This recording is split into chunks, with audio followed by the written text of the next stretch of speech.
I'm Councillor Pat Marsh. I am the leader of the Liberal Democrats on Harrogate Borough Council, and I've been a councillor for 32 years. And we've just come through a particularly significant set of results, not just for the biggest change probably in local politics, but also it's been a particularly good result, isn't it, for the Liberal Democrats in Harrogate? What's happened for the Lib Dems? Well, I think people have seen that in the 20 years that they've just gone through of Conservative governance, that little has changed in their town. And one of the issues we got on the doorstep was the condition of the town's going downhill, etc. Now, this is something we experienced 32 years ago when I got elected, when they were saying the same thing, and that's why the Conservatives lost it way back then. And so I think it's lessons to be learned. If you're elected to represent the people, you've got to make sure that what you do for them is for them. And just turning the clock back, from an MP, we had Phil Willis, wasn't he, was our MP for a number of years, till around about, I think, 9 years ago, wasn't it? So Harrogate's not new to having Lib Dem leadership at all. Oh no, and as I say, if we go back to 32 years ago, we didn't get, Liberal Democrats didn't, and in fact at that point I was an independent myself. But what Phil Willis did was held together a coalition of a Green, who's just been re-elected for the first time since then, Labour, SDPs and Liberal Democrats and Independent, and he managed to pull that together. And the difference he made to this town, eventually Liberal Democrats did get the majority, but the difference he made to this town, if you look at the list of achievements over those 13 years, they are phenomenal. Never mind about one swimming pool, we had two. We had two multi-storey car parks. We had new community facilities opened up for people. Sports pitches. I could go on and on and on, and we'd be here all afternoon. But that was in 13 years, and people can generally say a difference was made. So people realise that that's what I voted for, and that's what I've got. And I think this is what's happened this time round: is the voted for think, well, what have we had? And I think people have struggled, and just to think that maybe the Civic Centre in Harrogate and the Ripon Pool in Ripon might not be, a marvellous achievements in 20 years. And I think it is. We are public servants, and we need to know what the people would like and try and deliver that. And do you think that culture has changed in your time? You mentioned there that you're a public servant, so you're appointed and you're meant to represent, but also, I suppose, convey decisions back down. They're not always going to be exactly what the public wants. Has that kind of culture changed then with the councils? I think so. I don't think they've actually taken note of what people think about and what people would like within their towns and the district.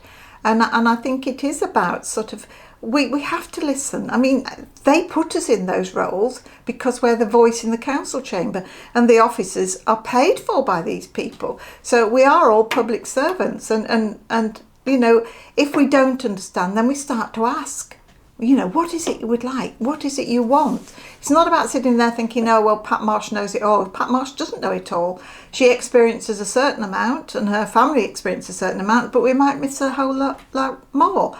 And it is about having that vision. And that's what I think we've lacked is that vision for the town. And a simple example, which it might seem a rather strange one, is cemetery extension. That's one of the reason I'm on the council, because the cemetery land that had been by our forefathers set aside for cemetery extension, the Conservatives then in power wanted to sell it off to Tesco's to build a supermarket. And so I got into the council, I was outraged, got into the council about that. We then extended the cemeteries, but now that extension's coming to an end, have we got plans for where the next extension will be, because there's housing beyond that, etc.? No, we haven't made those plans. We're not forward thinking on how we're going to deal with the needs of our community. You've only got to look at what people say when large developments occur. Well, where's the doctors, the dentists, etc.? It's about achieving that and understanding what the people want. You know, I don't get into the politics just for Lib Dems or Pat Marsh. I do it for the public. Otherwise, I wouldn't be there. I'm not interested in it other than that. I want to help the town that I love. And looking at the recent elections then, people talk about, you know, they vote for personality or the political party or a combination of both. I think it's fair to say that the Lib Dems were the only party that didn't have some kind of scandal that seemed to be in the national papers every day. Do you think that was a factor for people voting? Well, to be honest, it wasn't on the doorstep. We did expect it. We expected Partygate and all this. It wasn't on the doorstep. What was mainly coming across to us was the state of our roads, potholes, etc., how bad they are. And we actually saw it, because obviously when you're canvassing, you're going up and down roads you wouldn't normally go, and the potholes, ridiculous.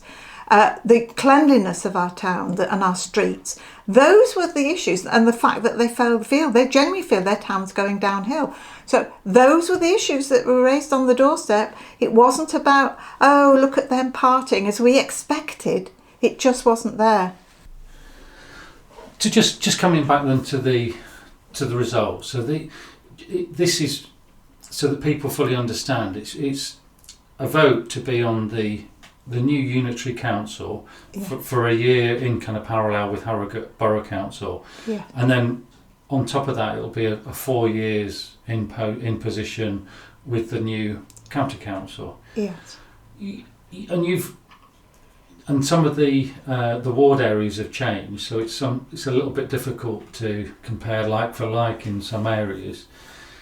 But it's noticeable that you've taken some kind of key seats, and you've gone up against some quite strong competition, isn't it, from the other parties? Yes.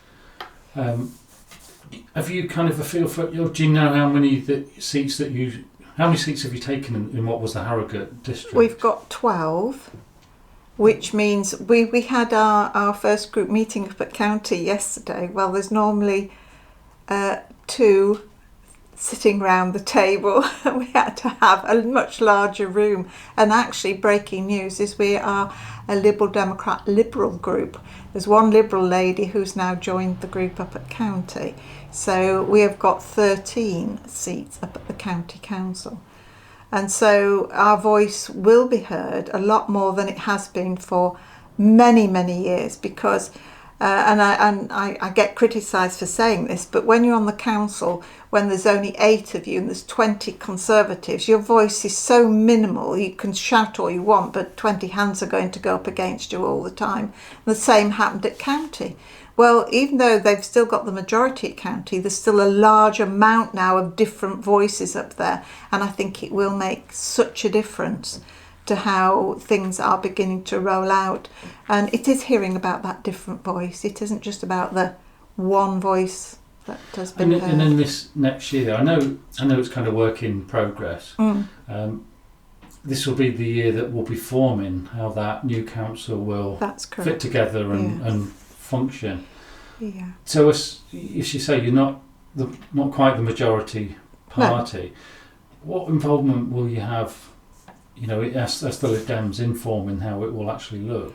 Well, hopefully we'll have a reasonable say. We're not massive in numbers, but with all the opposition groups, if we all sort of got our acts together and understood that we had a joint approach, I don't mean joining together, but we have the same sort of principles and values, etc., to move forward, I think we could make a difference on how services are delivered. I mean, one of the major concerns for the Liberal Democrats is actually moving forward is being thrown down a route of having an elected mayor, which is totally anti-democratic. The voice of the people is put into one person, whoever that might be. That can't be right. It can't be right that just one person makes the decisions and feeds that down. Why is that democratic? It just isn't. You lose the voice of the people even more. And is that a decision that's been made then to have a no? mayor, That is what government's forcing down the line to us. If we want the money from government at county level, as it were, then we're going to have to consider this combined authority ourselves with York, and then we would have to have an elected mayor, which it is not. You're going back to losing the voice of the people. But why would a government kind of handcuff a council under those conditions? Either it's right to give the money to a particular area or it's not, or it's either right to have an elected mayor or it's not. So are they not two separate things, or are they linked? No, this is something. It's called levelling up. I'm sure you've heard of it. It's their way of levelling up. Is you create these large authorities. Like we've now gone from Harrogate Borough Council into North Yorkshire County Council, and now we will be York, North Yorkshire, whatever, combined authority. So it's about creating these large authorities where people's voices are being lost even further again. As I say, this is anti-liberal democracy, but we have to deal with what the government throw down at us. But a part of that deal is, and this was a part of the deal of doing all this, this was done during COVID, which I think was so wrong because nobody really knew about it. It's to get I think it's throughout the country this is happening. You've got to have this metro mayor, as it were, and to me it's so wrong. How can one person know everything? They'll have advisors, etc., but where do their advisors come from? They're not politically elected, are they? They're paid. So no, I think we're in for a tough time. But in the meantime, as much as the Liberal Democrats can do on both councils, we will continue to fight to make sure that the voice of the people and what they are wanting is heard, and not what anyone, Conservatives, Labour, whatever. It's the voice of the people. So we've got a year then of forming what the new council will look like, and then roughly a year away, that's what we'll have this single council, and then kind of in the following year we'll be heading to a general election, unless it's called early. And I know there's all this talk about, they talk about midterm dips for the current party. But how do these wins in Harrogate reflect on maybe what people will do on a general election in the area? Well, I think if you add the numbers up as we've done, this is now become a very marginal seat. So we feel fairly confident that, and we haven't got our PPC selected at the moment, that's prospective parliamentary candidate. We haven't got that person chosen at the moment. We're going through the process. That person stands a very good chance, because if you add those votes up, then Andrew Jones, our MP, is under threat. And so I think there's a good chance that we could end up hopefully back to the eras of the Phil Willises, who made such a difference to this town. And so, we've got fingers and toes crossed for it all, but we'll work very, very hard to see if we can achieve this. This town deserves to be looked at properly. Pat Marsh, thank you very much indeed. Thank you.